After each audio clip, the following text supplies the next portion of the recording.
Milne. Thank you, Mr Acting Deputy President. I rise this afternoon to move General Business Notice of Motion number 653, standing in the name of my colleague Senator Siewert, for today. I move this motion and just indicate at the start what it actually says, and it notes the negative impacts of coal and coal seam gas mining on Australia's environment, including prime agricultural land and water, and the well-being of regional communities, and notes the concerning relationship between these mining activities and political corruption, particularly in New South Wales, as evidenced by the findings of the Independent Commission Against Corruption, and calls on all parties contesting the New South Wales state election to commit to a ban on coal and coal seam gas mining. I think this is an absolutely critical motion for the Senate to consider. Mr Acting Deputy President, I have been in politics for over 25 years, and I have got to the point where I do not believe that we live in a democracy anymore. We are living in a plutocracy in Australia, that is, government by the wealthy in the interests of the wealthy. And I have now got to the point I have now got to the point, Mr Acting Deputy President, that I recognise that we can vote, we can march, we can write letters, we can make calls, we can post tweets, but as long as the rich few can buy the political process, there is very little hope. There is very little hope, Mr Acting Deputy President. Order on my left and right. Order. I remind senators that the standing orders require that senators will be heard in silence. Thank you, Mr Acting Deputy President. As I said, to get our country back, to give ourselves a chance, we have to restore the health of our democracy. We need to educate everyone, to put it up in lights, just how big business and wealthy individuals use their money and connections to take and retain power. And that is precisely what has happened in Australia, and it has particularly happened with regard to resource extractive companies. Now, it has been the case for a very long time. I got into politics on this very issue where North Broken Hill ran the Tasmanian Liberal government of the then Premier Robin Gray. It got to the point where North Broken Hill, holed up in what was then the Sheraton Hotel, actually issued a press release recalling the Tasmanian Parliament on North Broken Hill letterhead, recalling the Tasmanian Parliament to get the Tasmanian Parliament to pass doubts removal legislation which would give North Broken Hill all the rights to pollute and do as it liked in Tasmania. That is what has happened over the years in Tasmania, crony capitalism to the point where Quentin Beresford has just written a brilliant book, Rise and Fall of Guns Pty Limited, and actually documents how in Tasmania those timber companies, North Broken Hill, in cahoots with a whole lot of people in government and in Forestry Tasmania, destroyed democracy in Tasmania for a long time, and it became the governments of Tasmania became the puppets of the forest industry. Well, I would argue that that same cronyism between resource-based companies and Parliament has existed in New South Wales for some time. It got to the point in Tasmania that the graffiti all over the state in 1989 was "Vote One North Broken Hill and cut out the middleman." That is what people thought about the role of the Parliament, and actually you could do that in New South Wales right now. You could say, vote one for the companies, vote one coal seam gas, vote one coal, and cut out the middleman in the New South Wales Parliament, because effectively that is what has occurred. And we heard the same sort of attitude today in question time, Mr Acting Deputy President, when my colleague Janet Rice from Victoria, Senator Rice, asked the government to explain how it is that the proponents of the East-West link in Victoria actually drafted the letter for the Liberal government of Victoria to sign, saying that they would be granted compensation if the East-West link didn't proceed because they thought there was a likelihood that the Liberals would not win the election. And yet we asked a serious question about corruption. Now, how else do you describe it? And the minister, Minister Cash, stood in here and just laughed and shouted and failed to address the question, even though she was brought back to it 3 times. I happen to think it matters that the corporations who were proposing a road for which there was no business case, which Infrastructure Australia said for which there was no business case, wrote the letter to deliver themselves that level of compensation, and it was signed off on by a Victorian Liberal Premier. And of course they lost the election and the road won't proceed. But this is exactly what has happened in New South Wales, and that's where I go now. And it is not just the Greens saying it. It is the ICAC, the New South Wales Independent Commission Against Corruption, put out a shocking report in October 2013 in which was entitled "Reducing the Opportunities and Incentives for Corruption in the State's Management of Coal Resources." I'll just say that again. It's entitled "Reducing the Opportunities and Incentives for Corruption in the State's Management of Coal Resources." And what it found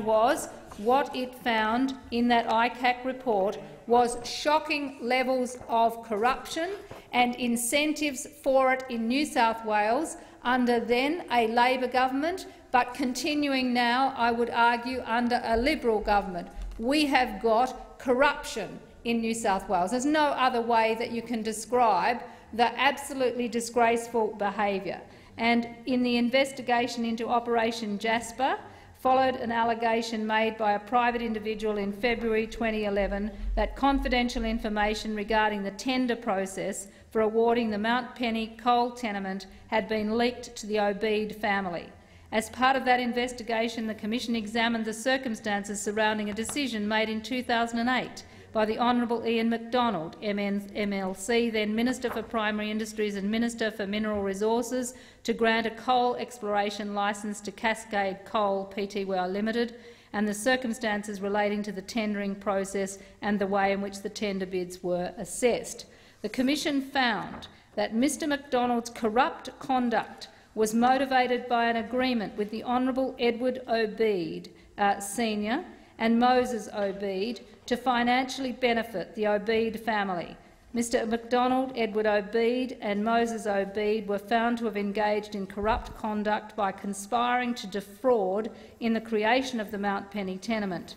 The Commission also discovered that several co-investors, including Travis Duncan, John McGowan, John Atkinson, John Kinghorn and Richard Poole, had engaged in corrupt conduct to obtain financial advantage by deception, and on it goes. And the Commission said, in preparing this report, the question facing the Commission was not simply how the state's policy and regulatory framework could allow exploration licences of great value to be corruptly provided to favoured recipients, but how it could have been so easy to do so. It is inconceivable that in any other portfolio area of government such value could corruptly be transferred from the state to favoured individuals with such relative ease. And that is the definition of plutocracy. New South Wales is not a democratically governed state. It is a plutocracy where the rich buy what they need through corruption in the political process. And that is found not by the Greens. It is not an allegation. It is proven in this report in ICAC, and read it. And it goes on to explain corrupt deal after corrupt deal. And when you look at this, that is why we are moving today to call on all parties contesting the New South Wales state election to commit to a ban on coal and coal seam gas mining, but also to note the concerning relationship between these mining activities and political corruption. And when I go to the political corruption, just have a look at the disgraceful and appalling behaviour that has given us Whitehaven and has given us the Maules Creek mine and the loss of the irreplaceable Laird Forest. Now, this goes absolutely to the heart of corruption. And again, you had Mark Vaile, former National Party Deputy Prime Minister of Australia, who is now chair of Whitehaven. Before that, however, he was also on chair of Nathan Tinkler's company, Aston Resources. And evidence tendered at ICAC reveals allegedly prohibited donations passed between Aston Resources board and Chris Harcher through the Free Enterprise Foundation and eventually to the New South Wales Liberal Party, and that ministers who received donations allegedly assisted various Tinkler developments through the planning process. It's alleged that Aston donations to the National Party were made at the suggestion of the chairman of its board, Mark Vaile. Now, that is just appalling, but that just tells you where the Nationals have come from and have been and remain in New South Wales when it comes to coal seam gas and coal. They are in it as much as the Liberal and Labor parties in delivering for coal mines and coal seam gas companies to the detriment of the community. And I'm going to talk about the detriment to the community because I have sat at kitchen tables, I have been out to the Liverpool Plains, I have talked to people in the Hunter Valley, I've been on to some of those horse studs in the Hunter Valley, and people have just looked at me and said they just cannot understand how it is possible that this would occur. And now we have the New South Wales Premier saying that he has delayed 16 new coal mines in the Upper Hunter. Delayed? What does that mean? That means until after the election, when what will happen to those 16 mines in the Upper Hunter, I ask you. And the same with coal seam gas. You know, we have got a situation where the New South Wales government enabled the companies to get the licences in spite of absolutely shonky assessments in relation to impacts on water and impacts on prime agricultural land. And it's just disgraceful that we would be doing this at a time when the international community, Intergovernmental Panel on Climate Change, has said we are facing an urgent crisis with global warming and 2/3 of all fossil fuel resources have to stay in the ground. Stay in the ground. That means not extract coal seam gas, not expand coal mines and coal mining around the country. The Galilee Basin should stay as it is, no mines in the Galilee Basin. And yet you've got very serious questions about the arrangements that were previously made under the Newman government in Queensland, Jeff Seeney and Adani. And that will come out eventually, no doubt. But there are serious allegations being made into who reversed licence, who reversed decisions in Queensland, who fast-tracked the process and what did they get for it. But I return to New South Wales, where, again, even at the federal level, you've got all this double-speak. We had former Minister Tony Burke give approval to the Gloucester CSG licence, the biggest coal seam gas licence in New South Wales, delivered by Labor, saying, oh, look, I had concerns about it, but because the New South Wales minister decided to leak a letter, he had to announce the approvals and has no idea whether it's going to go ahead or not. And now all those communities are stuck with it. All those communities have had to suffer because of the corrupt behaviour of the New South Wales minister going out there and leaking it, and then the federal minister going ahead and granting the approval. But I come back to Maules Creek and the offsets. The Commonwealth under EPBC had to guarantee that the offsets that were there for the Laird Forest, for that irreplaceable, critically endangered species, that they had to have the appropriate offsets. They didn't have them. Now, the Commonwealth had the capacity to say, no, the offsets don't exist, and actually pick up the company and actually take them to court for misleading and under EPBC for putting in documents which did not provide the offsets. And someone here in this federal government, under Minister Hunt, whether it was Minister Hunt himself or the bureaucracy, decided not to take them to court and not prosecute them. Well, I ask, why not? Why weren't they prosecuted? And at estimates, nobody will own up to who actually made that decision. Which person? Was it the minister? He must ultimately take responsibility, because this is a democracy in which ministerial responsibility, if it means something, means you have to have accountability. But how do you think people out there feel when they are suffering as a result of corruptly granted licences of the Commonwealth deciding not to prosecute the company involved when the company has clearly misled the community on the offsets, and we're going to lose irreplaceable, critically endangered species. And again, I've been out there and had a look, and it's absolutely the case.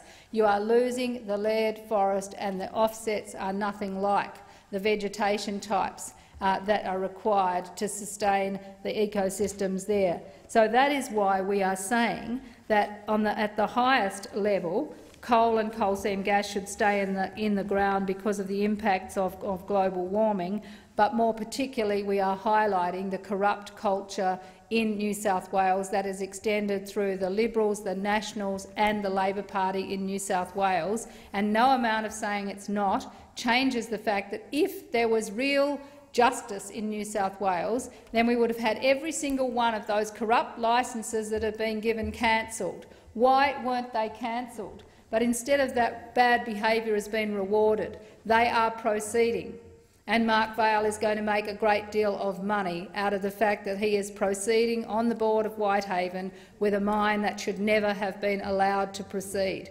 How is that just and fair in Australia? Well, it's not, and it goes back to my point.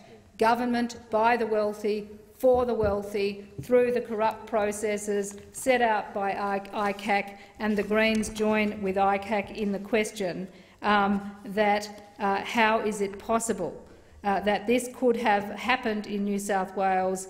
It's inconceivable that such value could be corruptly transferred from the state to favoured individuals with such relative ease. Now, I just think we have to get serious about this. It is no laughing matter when corruption is brought to the attention of governments. And what we saw today in question time was disgraceful behaviour. But it will come out eventually. It will come out eventually, the relationship that we raised today between the proponents of East-West Link and the former Liberals in Victoria. It has already come out about the grossly corrupt behaviour of the Labor Party in New South Wales, Labor ministers in New South Wales involved in the coal mine granting of licences, but equally it has come out through ICAC, the corrupt behaviour of the Liberal Party, and, as I said, that dodgy trail of the donations, of the political donations to get where they are. As I said before, it went through Aston Resources, Boardwalk Resources, Chris Hartcher, the Free Enterprise Foundation and eventually New South Wales Liberal Party. That is how the money trail went. Clear as anything that is the case. Now, these were donations which shouldn't be allowed, and yet we now have the Shenhua Watermark coal mine on the Liverpool Plains. And of course everybody is seeing the deferred approval for Shenhua just as a way of stopping this ahead of the New South Wales election. This should be cancelled. The licence should be cancelled, and we know the amount of money involved with this Shenhua proposal because we know, for example, it was granted a mining exploration licence by the former Labor mining minister Ian MacDonald, who's found to be corrupt, after Shenhua paid $300 million to the New South Wales government, and part of this commercial agreement saw Shenhua agree to a further payment of $200 million on the granting of its mining licence. Shenhua paid $300 million and was going to pay another $200 when the licence was granted to a minister who is known to be corrupt. Why isn't the Shenhua licence cancelled? If there's any justice, that Shenhua licence should be cancelled. And that's why we're standing here today on this very, very serious matter. We have to end the connection between political donations and licences for coal and coal seam gas. We have to look after our agricultural land and water and regional communities. And let me tell you, Mr Acting Deputy President, food security in an age of global warming is critical. We are going to see the loss of crops and food around the world because of extreme weather events. Just as oil was so critical, and one of the critical resources of this last century, food is going to be the critical resource of this century, and therefore agricultural land and water are essential. So food is the oil of this century, land and water are the gold of this century. There will be resource wars in this century, but they won't be over coal. They will be over land and water to sustain ecosystems and grow food. Please consider this corruption case. Consider why it's essential to ban political donations from these coal and coal seam gas companies and get some justice for people, and let's restore our democracy from its plutocracy. Thank you, Senator Milne.